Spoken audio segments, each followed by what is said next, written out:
एक नदी है जिसकी नहरों से परमेश्वर के नगर में अर्थात परम प्रधान के पवित्र निवास भवन में आनंद होता है। शुक्रवार 22 अप्रैल 2022। आज के मनन के लिए मैंने आप ही के लिए चुना है लूका अध्याय 24 और उसका 21वां वाक्य। परंतु हमें आशा थी कि यही इजराइल को छुटकारा देगा और इन सब बातों के सिवाय इस घटना को हुए तीसरा दिन है। आपका दिन आशीषित हो।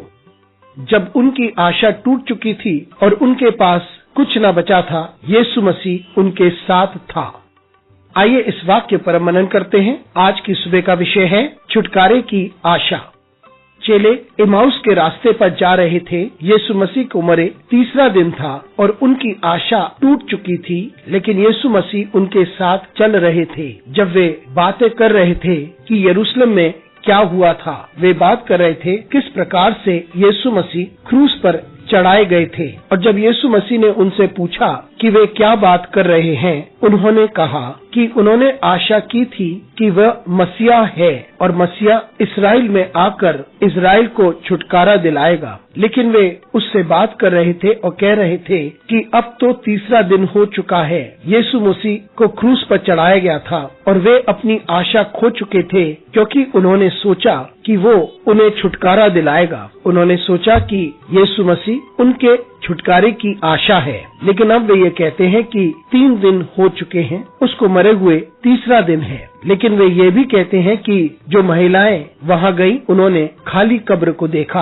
और स्वर्गदूत ने कहा कि यीशु मसीह जीवित हुआ है, यीशु मसीह जीवित है। लेकिन वे फिर भी इन सारी बातों को समझ ना पाए। वे सारी आशा खो चुके थे, वे अस्पष्ट थे, लेकिन यीशु मसीह ने उनकी सहायता की ताकि वे समझ सकें। और जब उसने उनके साथ रोटी तोड़ी, तब उनकी आंखें खुल गईं और उनकी आशा जो टूट चुकी थी, वे फिर जीवित हो गईं और अब उनके पास एक आशा है। मित्रों, यीशु मसीह ही हमारी आशा है और उसके द्वारा छुटकारा है। परमेश्वर ने यीशु मसीह को भेजा ताकि वो इस पृथ्वी को बचा सके। हम में से कोई भी खोया ना रहे। यीशु मसीह आज्ञाकारी थे और वे क्रूस पर मारे गए और तीसरे दिन वे जी उठे और प्रत्येक को जो उन पर विश्वास करते हैं उसने आशा दी। हमारी ये आशा है कि हमारी जिंदगी बहाल की जाएगी और हमारे पाप क्षमा होंगे और हम छुटकारा पाएंगे। अनुग्रहकारी परमेश्वर स्वर्गीय पिता, तुझे धन्यवाद देते हैं क्योंकि तूने अपने पुत्र को भेजा।